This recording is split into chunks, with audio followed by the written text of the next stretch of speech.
Криптоэнтузиастики, ну что, приветствую вас на канале. Мамкин Мейкер готовит движение у нас. И у нас уже время подходит к тому самому легендарному заседанию ФРС, которое все ожидают. Все просто ожидают ФРС, то, что она засядет и начнет понижать ставку. В принципе. Но я особо, конечно же, не привязываюсь к самой ставке, потому как в 2017 году у нас ставка постоянно повышалась и рынок рос. Никто, конечно же, тогда не обращал внимания на саму эту ставку. А рынок рос, ставка у нас, конечно же, повышалась.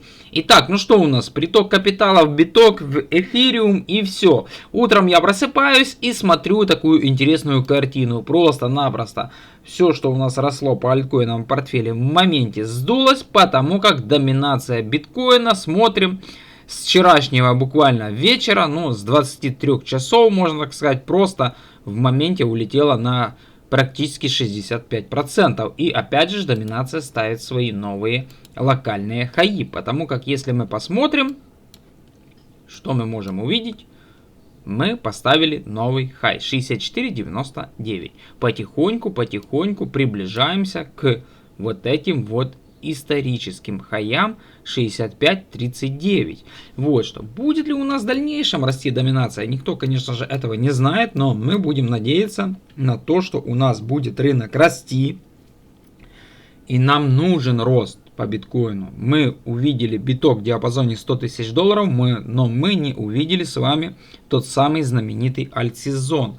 Но есть некоторые предпосылки на крипторынке, то, что биток может еще дальше расти. Давайте мы, конечно же, снимем эти розовые очки и посмотрим, что у нас происходит с самим битком. Что у нас по биткоину? Первые предпосылки — это то, что у нас на дневке есть двойной сигнал Hash Ribbons. Он никогда не ошибался. На истории он всегда давал отличнейшую точку входа по биткоину. Этот у нас индикатор основан на капитуляции майнеров. Капитуляция у нас произошла. На дневке двойной сигнал. По истории никогда не было такого, что Hash Ribbons давал сигнал два раза, ну, на дневке, я имею в виду. Один день и второй день у нас, ну, не было такого. Всегда один раз он давал. Была затяжная капитуляция в 2024 году. Также у нас здесь был один день, здесь один день, здесь один день. И зачастую то, что Hash Ribbons никогда не давал сигнал, когда рынок погружался на медвежку. Вот мы, допустим, здесь вот развернулись. И все, опускались вниз. Допустим, вот здесь вот внизу не было сигнала от Hash Ribbons. Был сигнал от Hash Ribbons только вот тут вот, после летней коррекции. И дальше опять же у нас отработало все это дело. Когда мы погружались на медвежку на протяжении 1,5 года, у нас не было никаких сигналов. И это, конечно же, плюс. Также P-Cycle Top нам не дал еще сигнал, то, что у нас вершина поставлена. Здесь у нас в 2017 году данный индикатор не показывает, что вершина. Ну, у нас есть другая метрика, мы ее посмотрим. P-Cycle Top нам дал сигнал в 2021 году, то, что вершина поставлена. Сейчас мы здесь не видим то, что P-Cycle Top дает нам вершину. Также мы здесь ванговали то, что мы с вами можем увидеть, в принципе, вот такой вот сценарий по биткоину. Вчера у нас был стрим, и мы ванговали то, что если мы вдруг, не дай бог, с текущих уходим на коррекцию, на глубокую коррекцию по биткоину, без обновления, допустим, лоев 75 тысяч долларов, то мы сможем с вами увидеть вот такое вот движение в диапазон там 150, ну там, конечно же, выше, там 100, 160, вот так вот сюда вот. То, что по временному интервалу затягивает, и это очевидно уже, мы видим то, что мы просто-напросто не вписываемся уже в эти временные рамки, которые я предполагал. Ну, просто-напросто здесь у нас затягивает они все дело, не дают быстро выйти битку выше, чем 110 тысяч долларов. В принципе, вот так вот. P-Cycle Top нам не дал сигнал то, что есть вершина. А если мы посмотрим это все дело на метрике, здесь у нас очень интересная картина. Вот у нас данный индикатор давал за всю историю 4 раза сигнал. Это у нас был 2013 год, две вершины, 2017 год и 2021 год.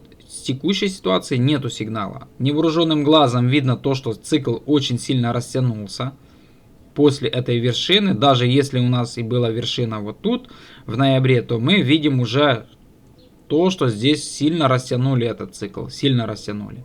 И это уже очень очевидно.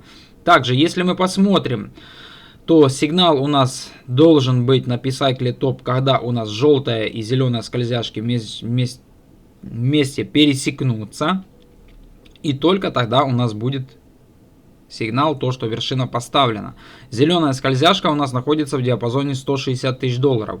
И мы можем прикинуть то, что цена биткоина зайдет за зеленую скользяшку, это будет примерно 170 тысяч долларов, и у нас будет здесь поставлена вершина по биткоину. Пока что мы этого не видим, и мы можем предположить, что цена биткоина будет в диапазоне примерно от 150 до 180 тысяч долларов. Но я думаю, что 200 тысяч не дотянут, потому как в 2021 году все тоже кричали, что будет 100 тысяч долларов биткоин. Но, конечно же, мамкин мейкер туда просто-напросто не дотянул биткоин. И может быть такое, что в этом цикле аналогичная ситуация будет. Конечно же, не исключаем вероятность текущей медвежки. Но я, в принципе, думаю, что не будет медвежка. Также у нас есть еще облако Ишимоку, которое показывает то, что биткоин не зашел в медвежий цикл. Мы находимся пока что в лонговой ситуации. На недельке мы видим лонговую ситуацию. На дневке мы видим тоже зеленое облако раскрылось. И мы видим здесь лонговую ситуацию. Также биток у нас на дневке зажимают в таком вот бычьем треугольнике. И я думаю, что выход с данного треугольника будет в верхнюю часть, не в нижнюю. Все-таки бычьи треугольники пробиваются только вверх. Само собой, на недельке мы с вами имеем золотой крест. Вот данный золотой крест. Это пересечение сиреневой скользяшки. И мы уберем облако Ишимоку, чтобы оно нам не мешало, да. Ишимоку возьмем вот так вот. Оп, свернем. У нас здесь есть золотой крест, пересечение сиреневой скользяшки и оранжевой. Это золотой крест. И он, в принципе, у нас должен в дальнейшем отработать в лонговую сторону. Вот. И само собой, если мы посмотрим на недельке, то у нас здесь есть такой вот тренд, который берет свое начало еще с 2017 года. Многие, конечно же, опираются на данную трендовую линию. Я ее рисовал еще очень давно. И, конечно же, уже начали тоже, вижу, блогеры шилить данный инструмент. Но особо по поводу тренда, что хочу сказать. Если у нас был тренд поставлен в 2017 году, и мы пришли к нему, коснулись в 2021 году 2 раза, коснулись мы в 2024, коснулись мы в 2025 году, коснулись мы еще в 2025 году, и по всей видимости тренд у нас потихоньку начинает этот ослабевать. Ослабевать в сторону медведей, и все-таки быки хотят его пробить. Вот. Но не нужно, конечно же, поддаваться эйфории, потому как с текущих мы можем улететь на медвежку. И это реально. На медвежку мы можем улететь. Потому как с данного тренда у нас всегда и шел медвежий сценарий. Здесь вот медвежий сценарий. Здесь была коррекция. И опять мы подошли. Похожая ситуация, как было в 2021 году. Здесь было 2 раза касания. Мы можем увидеть то, что осенью 2 касания было. Раз, два. Отбились от тренда и ушли на медвежку. Как будет сейчас, мы, конечно же, не знаем. Здесь мы видим аналогичную ситуацию. 2 раза касание, вот уже 3-е касание, 4-го пока что не было. Но я думаю, что все-таки данный тренд у нас будет пробит. Будет пробит, и будем надеяться на то, что у нас индикатор P-Cycle топ не показал сигнал, то, что пик был поставлен, и все-таки у нас будет пик в диапазоне там, ну, 170 тысяч долларов, но никак не 200. Вот что. И что мы видим? На месячном графике мы видим то, что биткоин уже длительный период времени находится в бычьем цикле. Сейчас здесь очень опасная ситуация, очень опасная, но, конечно же, стоит ожидать, потому как это высокорисковые активы, и здесь ты только можешь только можешь в ожидании что-то увидеть, какой-то результат, ибо ты ничего не сделаешь. Хочешь, можешь залазить на фьючи, там тебе, конечно же, поброют знатно, и все. В принципе, вот так вот. И доминация. Конечно же, доминация биткоина у нас на хаях. Это уже более-менее так в сторону альткоинов мы смотрим. То, что доминашка у нас даже еще и не падала. Просто-напросто ползет. И, наверное, все-таки мы здесь пойдем на перехай. Как только биткоин начнет, наверное, пробивать все-таки 110 тысяч долларов, 112 тысяч долларов, то доминация здесь обновит свой хай. По всей видимости, так вот. Вот, в принципе, вот так вот. Доминашка у нас выглядит просто устрашающе. И здесь тоже есть некоторые нюансы. Если мы пробьем диапазон 73 тысячи, 73%, говорю 73 тысячи. Если мы пробьем диапазон 73% по доминации биткоина, уйдем выше, то у нас, в принципе, здесь будет полный слом. У нас будет полный слом. И можно уже, конечно же, не надеяться, что сильно доминация будет падать. И пока что у нас цели 47, но мы будем с вами, конечно же, уже в дальнейшем повышать цели. И если будет здесь слом вот этого вот тренда тоже, он у нас уже и так присутствует, слом этого тренда, но у нас есть вот здесь вот вершина. Если мы ее пробьем, то в принципе в дальнейшем можно будет уже похоронить альту. Слом тренда у нас произошел, когда доминация биткоина пробила вот здесь вот трендовую линию. Многие ожидали то, что у нас с текущих будет падать доминация биткоина в диапазон 20%, но это не произошло. Все говорили, что биткоин будет 0, но этого не произошло. Также у нас здесь присутствовал, вернее, у нас здесь присутствует такой вот треугольник, и пока что мы можем полагаться на данный треугольник. Вот. Но тут уже ситуация уже так напряженная становится. Мы можем с вами увидеть то, что здесь есть касание, здесь пересечение, и мы уже подобрались просто-напросто.